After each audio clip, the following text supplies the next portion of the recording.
Just make sure that's fired up on the groups.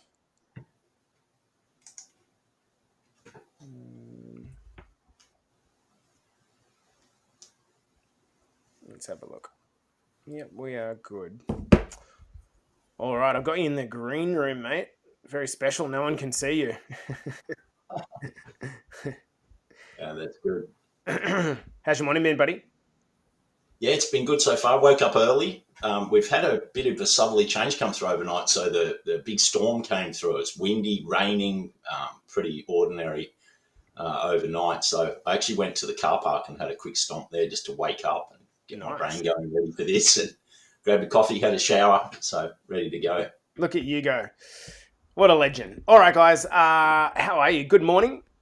We have a Nikki friend in the green room ready to join the podcast for the second time. And this one's probably going to be a little bit different. Rather than tell Nikki's story about the basics of how he transformed, what we're going to do in this one is peer into some of maybe the insights that he's gleaned over the course of the last year. So if you're coming in to watch this one live, I'd love to know in the comments. Give us a howdy, Jace, howdy, Nick. Let us know you're in here. And we're going to be starting in 1.5 minutes. So just giving you guys a heads up, if I have to all of a sudden just bolt away and leave Nick to interview himself, there's good reason behind it. I am feeling like absolute poo. And I think Nick's on the money, just a bit of jet lag kicking in, and didn't actually realize it had the power to do the vomiting and the pooing and all that sort of stuff. But anyway, guys, welcome. Good morning. Happy Pump Day. We are bringing in one of the kings of Better Body Academy into this podcast. I'm super excited about this one. We got a ton of guys joining, but have you guys got the comments ability? Just let us know. Either that or you're all at the gym, which could be a possibility. All at the gym and working out and listening on live. So, guys, I'm going to get over to bringing Nicky Boy into this one. And there we go. Good to see you in here, mate. How are you? Yeah, really good. Thanks, Jace. Really good. Repping the, I love that aptly placed hat there in the corner as well. So good, legend. All right, so I think we are ready to rock and roll. You ready to kick this in the butt, mate? Yep, let's go. Let's do it. All right, on the count of 5, 4, 3, 2, and 1. Welcome back to the Better Body Academy podcast. This is the podcast that you come to when you are sick of the dumb diets, unsustainable workout programs. Now, in today's episode, we have a special guest. Started off as a client, probably now more of a friend of mine, Mr. Nick Friend, coincidentally. Good morning, Nicky. How are you, mate? Morning, Jace. Yeah, really good. Thank you. Really good. We are streaming across LinkedIn, all the Facebooks, and everywhere. YouTube, starting to get a bit of a following on YouTube, which is quite cool as well. So this is the last weekend just passed is Nick's 1-year anniversary in BBA. And this guy has lost over to a touch on 25 kilograms, nearly 30 centimeters off his gut. I mean, what an effort to do at the ripe old age of 59 now. Then I was going to say, ripe old age of 59. And what we want to have a bit of a discussion about is Nick reached out, obviously offered to come on the pod just to kind of share some insights. And I'm super stoked to have you on here, mate. Let's start at the top. Like, what a change. Like 25 kilograms, that's over a suitcase of fat that you're no longer carrying. I can remember the first time we actually met in person. And, you know, you didn't look like the healthiest dude. Can you give some insight into, like, physically how things are different? Oh, wow. Yeah, huge physical changes, I guess, Jace. That's I guess a big part of the journey so far. So, losing the weight, changing clothing sizes, fitting my wedding ring, all of those kind of metric type things, but some better health effects of lowering my blood pressure. So I'm just about clear of any type of blood pressure medication. I'm just about to get rid of that now. Cholesterol dropped right back down to really normal, even low. to the point where I've ditched that medication completely. Wow. So some great, other than just what I look like, actually what's going on inside me has been a massive improvement. Yeah. So I think, those physical effects, like you say, getting rid of that kind of domestic check-in limit Yeah. suitcase where they put Yeah. the heavy tag on it, Mate. that's pretty good. So I don't have a sore back anymore either. I can go Wow. do some gardening or a bit of serious exercise, and my lower back doesn't hurt me like it used to. So Wow. lots of great changes from that physical What does your aspect. what does your doctor think about this? Like, I can imagine that. So I see a lot of people go to the doctors, and the doctor's kind of like, well, you got to lose some weight, but you know what? They're not the patient's not in a point where they're critically ill, and so the doctor's kind of like, you need to lose some weight, and it's just treated not very seriously, because I Yeah. think the doctor expects the person to not be very serious about it. So when actually someone goes and grabs it and like takes 25 kilos off their body, like he must be or she must be mesmerized. Well, when I suggested that we could perhaps give the cholesterol treatment a miss and see how that goes, Yeah. she actually replied back to me and said, "But you'd have to completely change your lifestyle." And I said to her, "But I have." She went, "Oh, well, you have too, yeah." She couldn't believe it. So So good. you're right. I guess they get stuck in that kind of mindset where they just keep seeing the same people doing the same thing every day, Mm, mm. and they don't really believe that they're going to ever really do something about it, which Yeah. was probably where my head was at too. Yeah. I was going to For ask way you that question. into it. So going back like 12 months, you mentioned like you were pretty broken. Like that's how you described it. Pretty broken and didn't much like myself. Like, Yeah, what was it like to live in that state? it was unpleasant when I'm looking back on it now. Mm, I guess at the time, and you just, I guess you put up with your lot. Being a working father, mm, had other things to occupy me. mm, But I think looking in it more deeply, I wasn't very happy. I wasn't happy, looking at myself in the mirror or walking past the shops and seeing my side profile or mm, um, those types of things. I probably, drank a bit too much alcohol to kind of bury that a bit, mm, mm, even if that was just subconscious. And I think one of the big catalysts is I've been a pretty active guy, through my younger life anyway. Got a bit more sedentary as I got older, but I love surfing. I grew up at the beach and I love surfing, and I've got a bunch of surfboards. And in about January, I suppose, last year, I got very enthusiastic about going for a surf. I even went and bought a new wetsuit, double XL as it is now, as I've realised, so that I could, I don't know, hide myself in that. And I went down to the beach and I thought in my mind I could surf, but I paddled out and I knew that was going to be hard. I was pretty unfit, mm. but I couldn't get to my feet. And I was really, really embarrassed. And, I was kind of ashamed of myself, to be honest. Wow. And that was a big catalyst to say, look, you've got to do something here. Blood pressure, That's, cholesterol, flopping around in the surf. It's mm, just, mm. got to try something. So, that, Do you think it's a thing that people don't necessarily?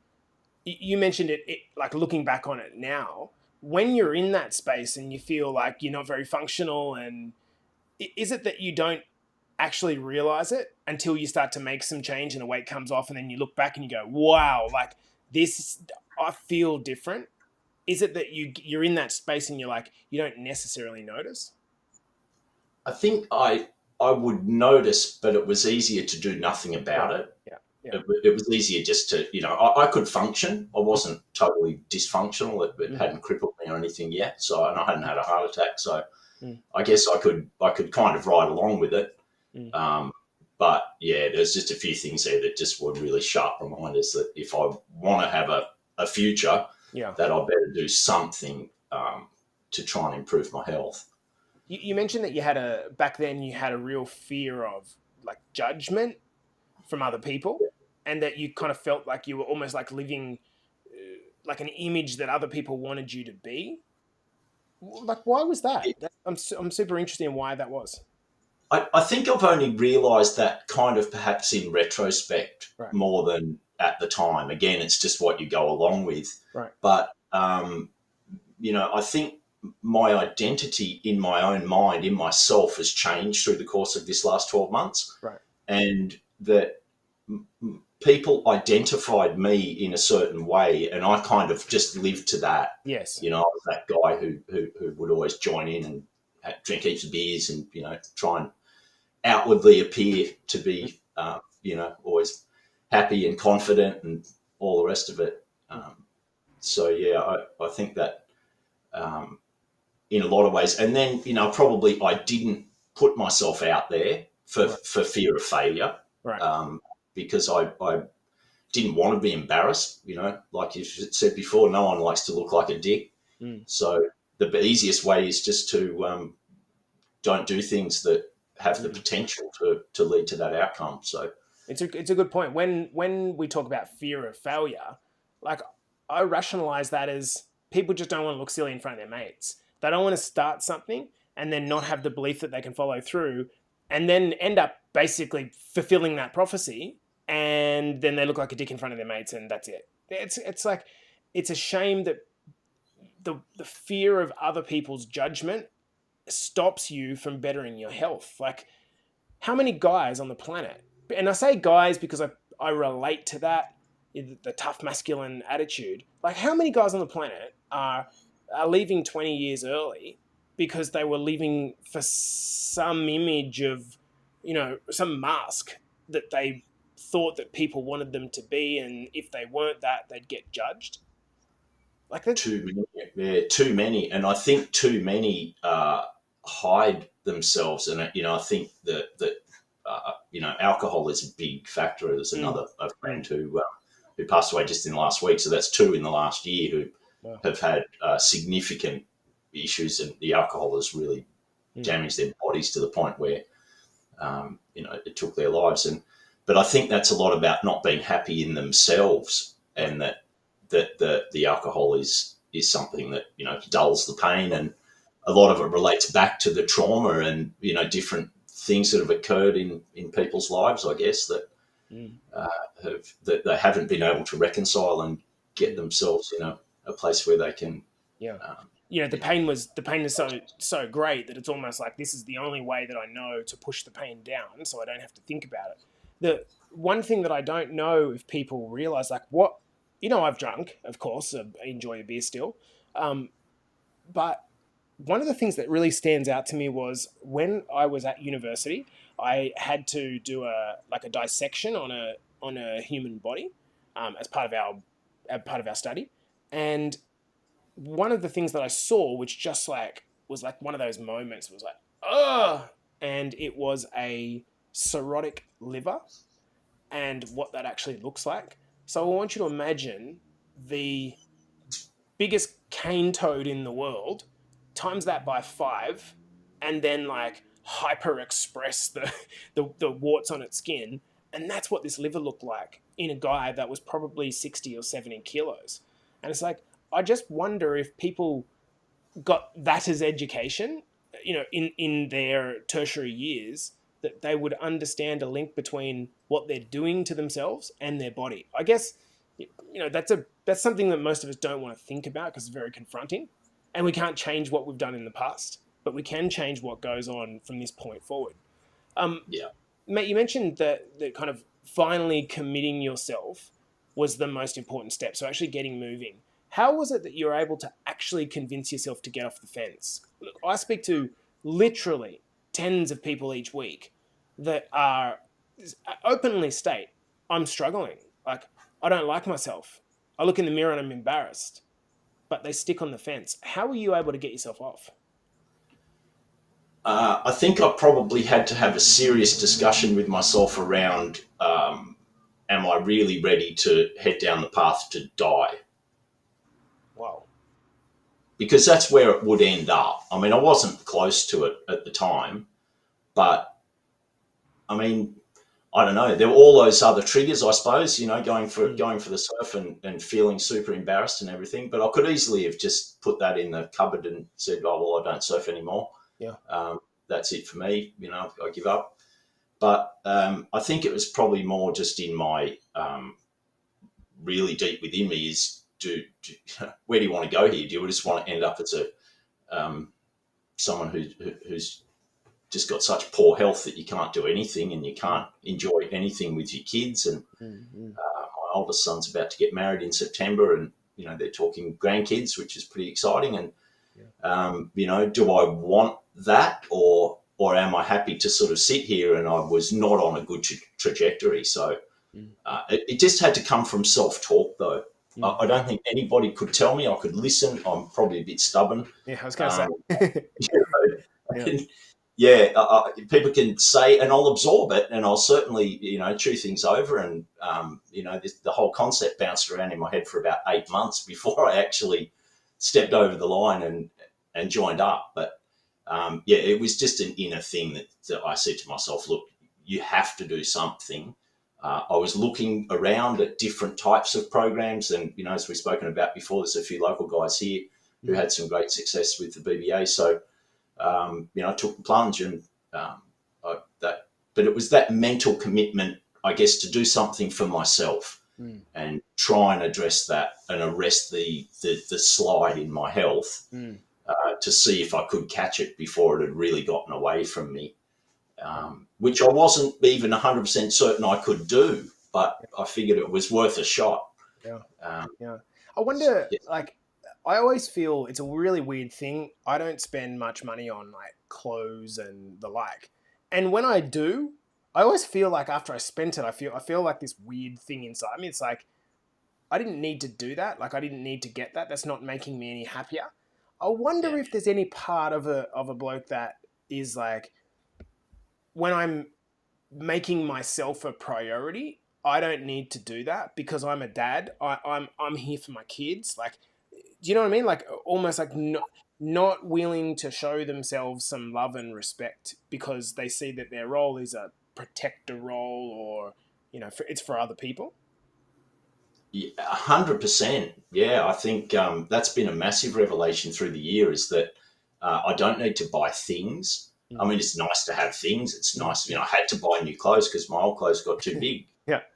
So I've got to wear clothes. But really, the reward has been through the what I've grown inside myself, Mm. and it's not been even the external physical part of it. Mm. It's really been what's happened in my head. Mm. Yeah, tell us Which about that because you said that your body has changed far quicker than your mind, which is always the case, by the way. Yeah, How have you experienced that? Was it that like when you had some physical changes, still mentally you were like this isn't real. I don't deserve this. This is what was happening. I think that's right. I think, I lost the weight fairly quickly. So, the plan definitely works. If you follow it, it works. So, and it worked particularly well for me. I lost weight over the course of just a few months. Mm. Um, but I don't think mentally I was anywhere near aligned with what had happened with my body. Mm. I probably realized that I could keep the weight off. I think Mm. if I kept following the plan, the weight bit was okay, Mm. but I had a whole lot of things still happening in my head that were not really aligned with this better and improving physical health. I Mm. think my mental health was still Mm. not in the best place, and so I was needing to resolve a few topics there. And I think where we started in the mastermind program in the middle of the year, Mm. that was perfectly timed for me because I'd managed to lose all this weight, Mm. but then my head was still in a space of being pretty unsure about a lot of things. Mm. Mm. I've had some stuff going on at home. My wife's had a chronic condition for the last 2 years, so I'd had a year of that, of a lot of stress and happening around Kerry, and so the BBA came at a good time for me. I guess I was at that junction of either, like, I don't know, just sit in the corner and crying, or get up and do something about it. Mm. And I could do something about my weight, but really my headspace was not fantastic. Mm. As you're aware, I had some pretty big traumas in my life earlier, losing my older sister in 1998 and then my parents in 2012. Mm. In both cases, pretty traumatic circumstances. And I had never really reconciled No. and got my head in a good space around those topics. So I was carrying a lot of, I might have lost those suitcases of fat, but I was carrying a lot of mental baggage. And so the the whole process about the BBA being about the fitness and nutrition, but it was really the lifestyle and the mindset which have been the Mm. absolute keys and the huge learning for me this year. It's a very good Um, point you raise. I think one of the things that running the last mastermind programs, the last round, showed me is just how much trauma people carry with them without necessarily acknowledging it consciously at the time.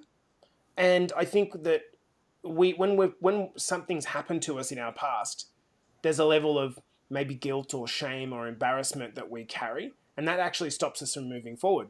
So what typically happens in a lot of people is that they get some physical change, but then mentally they're still back there with their trauma. And so any physical change, they tend to go and then self-sabotage and undo because they don't feel that they're deserved, they're worthy because of the guilt and shame that they're carrying from this trauma that's happening. And so they they lose a bunch of weight and they put it back all back on again, or they stop drinking and they start drinking again. And it's almost a subconscious way to prove that I don't deserve the good things that have come to me. Right? You're smiling. Is that, do you resonate? yeah. This is I guess that was the turmoil that was in Yeah. my head Yes. in the middle of the year that I needed to do something about, and so the concept of vulnerability, I think, Mm. um, is big, and I guess I've got my mother's Russian blood in me, and so I probably do wear my heart on my sleeve a little bit, but Yeah. actually opening up in a genuine way is not the easiest thing, for a 58-year-old bloke to do. No. It's easier to try and sort of crack hardy and tough it out, but it's what I did do, and it's really opened things right up. So at the Mm. time we did the start of the mastermind, I'd actually reached out to a psychologist at the same time, to really what I thought was to try and get my head around what was really happening with my wife and my reactions to that, Right. and how I was handling it. Mm. But really and truly, it was more to do with those other traumatic events that I hadn't really got my head around and Mm. learned to get them in a better place. So it was really interesting through the middle of the year that the work that we did in the mastermind together with what I was doing separately, they really paralleled each other. And Yeah. it was great because it gave me that sort of double dose of, Yeah. mental health that was just brilliant, really. Why do you That's really think? Why do you personally think guys and girls come into a change program and some break through, some don't? Why do you think that is? Do you think have you observed a certain trait that you think is consistent in people that break through? That's a really, really good question. I guess I'm perhaps leaning to what leaps to mind is some sort of a personal acceptance, Mm. um, that and also an acceptance that it's not going to be perfect all of the time. It's easy to show that. I mean, the social media and posting and everything, we can give a nice one-dimensional view of ourselves here and be smiling all the time and the sun's always shining, but that's not the case. Certainly not the case with me. There's plenty of ups and downs, and they've continued, through the year. But I guess just accepting that that's the way it is, but underneath it, that there's some inner strength and some inner resilience that you can lean on. Mm. Um, and maybe that word leaning as well, about just having the courage to lean back in when things are uncomfortable, being able to lean back towards them, kind of embrace them and explore them, not be too scared of it, and uh, inevitably that all diminishes. The big massive monster becomes a lot smaller, and Yeah. being able to share it with a group of other like-minded people is also Mm. uh, super important. So that's a good question, though. I don't quite know why, where people get started and you can see that they're going really, really well, and then things seem to kind of knock them off course. And Mm. um, yeah, I guess we're all weaving around, but for me, it's been having that more solid base to work on, which has been a lot to do with getting my head in a better space. Mm. That's laid the groundwork to be able to sort of ride out the ups and downs and Mm. get knocked. sideways, but hopefully still come back.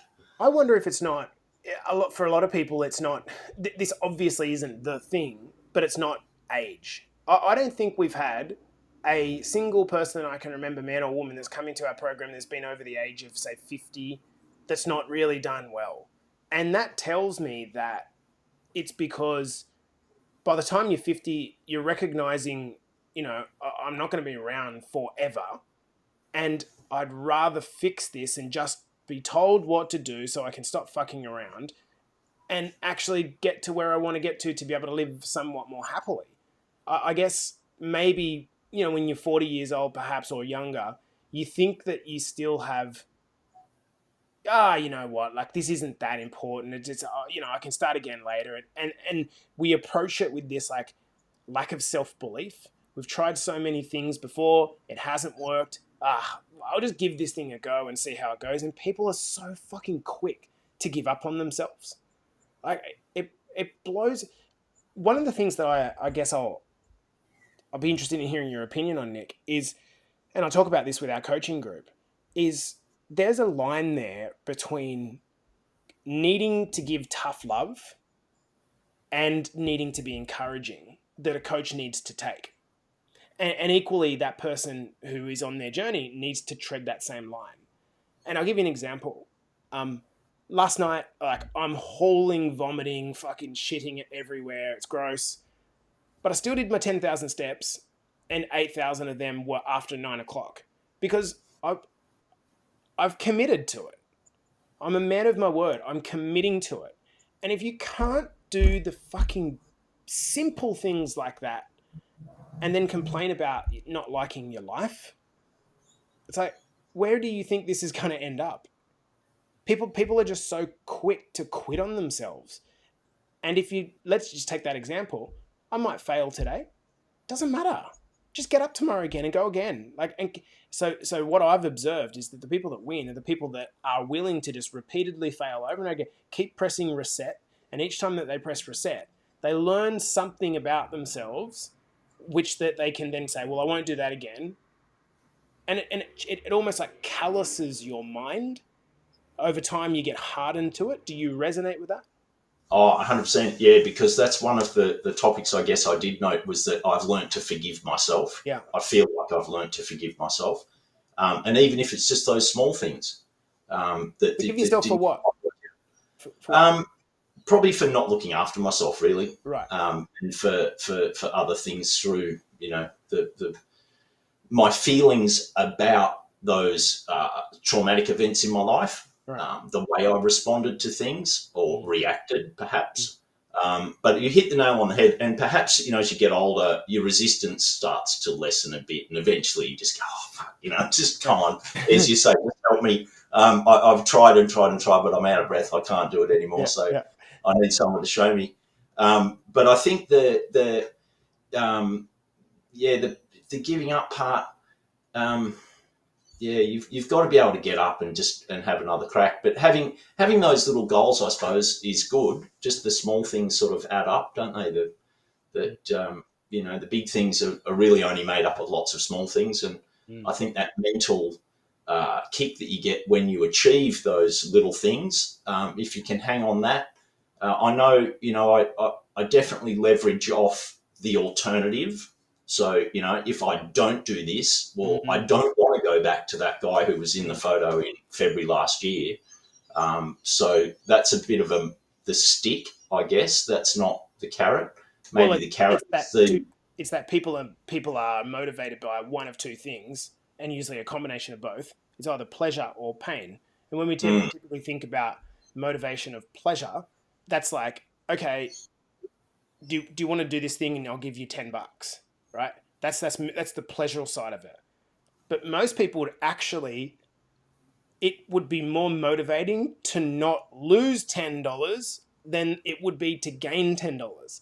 And when you look at that in a life perspective, once you've made some change, you're very motivated by, I don't want to go back to that, as opposed to, well, imagine what would happen when I was like, rich and skinny and all of these things. I think it's a really good point you raised.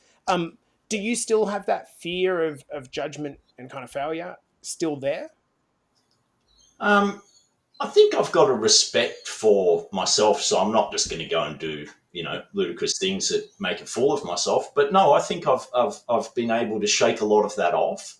Mm. I might make more considered decisions if I'm going to do that, and I guess that's something for myself too that I've realised I'm better off to set myself more achievable goals and targets, and then things that are just wildly ridiculous that I'm never going to make it, and so it just is silly. So yeah, uh, Okay, there's a couple of things that I want to ask you then. How have you, like, how do you keep yourself being so consistent? Because so many people are not. They're consistent for a while, but then they drop away. How have you managed to keep yourself so consistent? it's just become, I guess, part of my lifestyle to include a bit of activity. The steps I really like getting out for the getting my 10,000 steps. It clears my head. I can think better. It's a nice. I'm lucky. I live in a nice area that I can walk around in. I don't know what's really motivating me to do it. I've got an It's insight that I'm going to say that I think it is. yeah. It is when someone says that they start to enjoy the process. What that means for me is that they become the process. It's not as if you are now Nick who has to work really hard at doing all of these things. That's just become you. And Mm, so it's second nature. An example that I use with people is to say, okay, do you think you're a good mum? And they'll say, yeah, I'm a great mum. Why do you think you're a good mum? Because I have all this evidence of me being a good mum. And I think I'm a good mum, so it doesn't feel like hard work. It's automatic. Now imagine that when it comes to fitness, it's like, do you think you're a healthy woman? No. Well, that's why. That's the problem. You think in a certain way, and all you're doing is acting out the identity that you think that you are. If we can, through through building habits slowly as you put and start to stack habits, eventually you're no longer the guy or the girl trying really hard to do the thing. You just are the thing and it just becomes automatic. And when you reach that point, that's to me what transformation actually is. You've transformed who you are. And then what happens is then you set another goal, and then the next goal becomes a challenge for you and you're not quite that person yet. I was listening to a podcast just before now from one of my mentors, and he said that in any circumstance, there is the outcome that you want, there's the processes that you need to put in place to get there, but then coming before that is asking yourself the question, what type of person does this thing?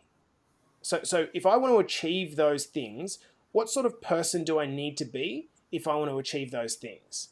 If we want to work backwards from health, I want to be like Nick. I want to lose 25 kilograms. Okay. What are all the processes that we need to follow to lose 25 kilograms? Okay, great. What type of person is willing to follow those processes? What attributes do they have? What things do they put in their life? I think that is a great start point. To someone listening to this that says, I want to be healthy, great. So what type of an approach would someone that is healthy and respects themselves have? What type of approach would they have? Would they approach everything as like, I have to do this? No, they wouldn't. They'd see it as an opportunity. Would they eat in cafes and restaurants all the time? No, they wouldn't, because that's not in alignment with the type of person that gets that result. Dude, yeah. final question that I kind of want to ask you is you mentioned that you've learned to live with some intention or lots of intention. What do you mean by that? And how has that changed over time? So I guess it comes from a few different angles. One is perhaps just awareness about how I'm acting and learning the difference between reacting and responding, Mm, and maybe being a little bit more objective about myself. mm, and perhaps choosing those decisions a little bit more deliberately rather than just going off at a tangent or, having a tantrum, reacting poorly to things that happen around me. I think also I did mention here that I think I had a bigger revelation. It was a big epiphany one day in our mastermind course about actually accepting that I am responsible for the things that happen to me. Now, obviously, I can't be responsible if a meteor falls out of the sky and lands on my head, and I probably won't have a chance to respond to that either. But I do have a chance to control things in terms of the way I respond to them. Mm. And understanding that has given me, I guess, I don't know, just a great better understanding of myself and the ability to try and have some type of control over the uncontrollable. That bit I can control. And perhaps with that knowledge, then I've been able to think, okay, well, I can be more intentional about how I want to live. And I don't want to live as a reactive person. I don't want to go and buy a case of beer on a Friday and just drink it by Saturday just for the sake of doing it. Or if I want to, I can go and do that. But I want to do things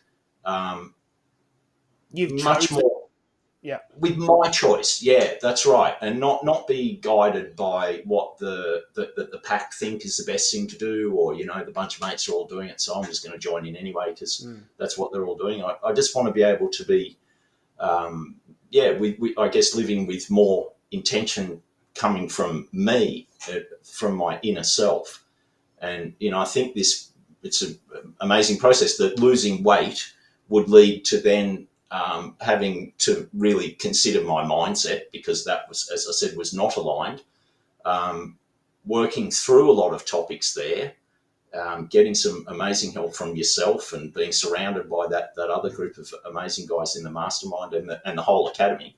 I guess just applying that bit by bit and letting it slowly soak in and slowly change Brother, my I way love of that.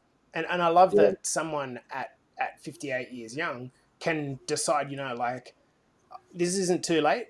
I can make some changes. And when you decide, like, the change takes time, but the decision to change can be made now.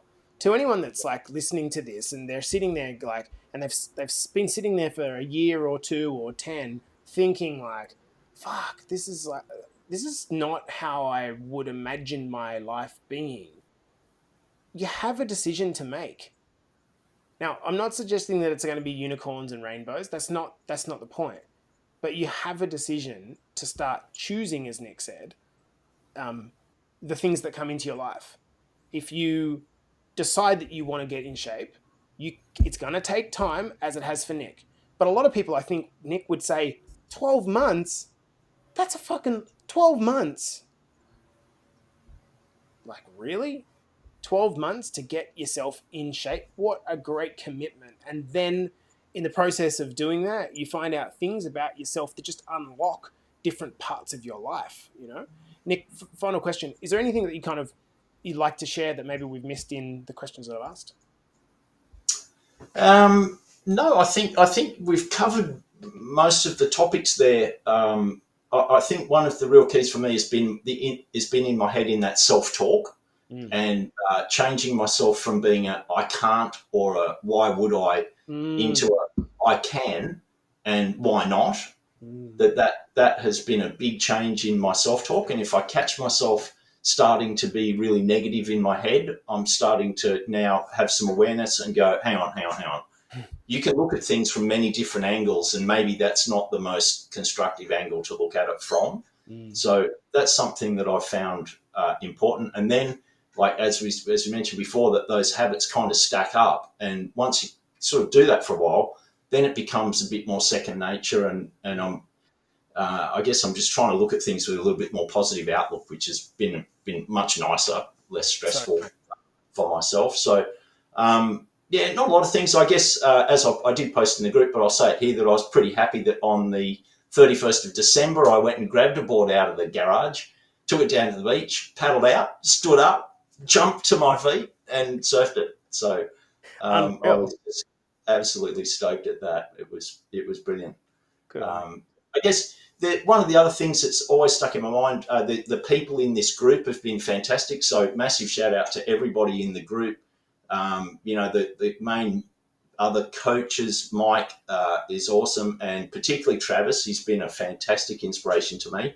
And he's saying about taking messy action.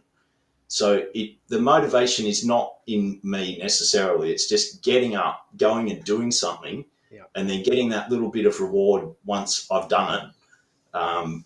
It feels good. So I'm always going to be taking messy action. I think that's a fantastic way of looking at it. It's beautiful. Well done, Yeah. mate. Super And proud like of I you. said, Jess, in my message to you, it's all your fault. I'm So blaming thank you. It's you. your responsibility. Uh, Yeah. I'm going to wrap it up there, guys. This has been a really good chat. A little bit of a different client interview because normally we kind of come in and we say, what did you do? How did it work? This was a little bit more reflective, being a year on into the academy. And I think it's great to hear how a man has changed both inside and out, and what changes that's actually made in his life. So congratulations, Nick. Love to have you on the second time, and maybe the third time will be 2 years in, and we'll be talking about, you're running marathons and shit. I love it. Thanks for coming, brother.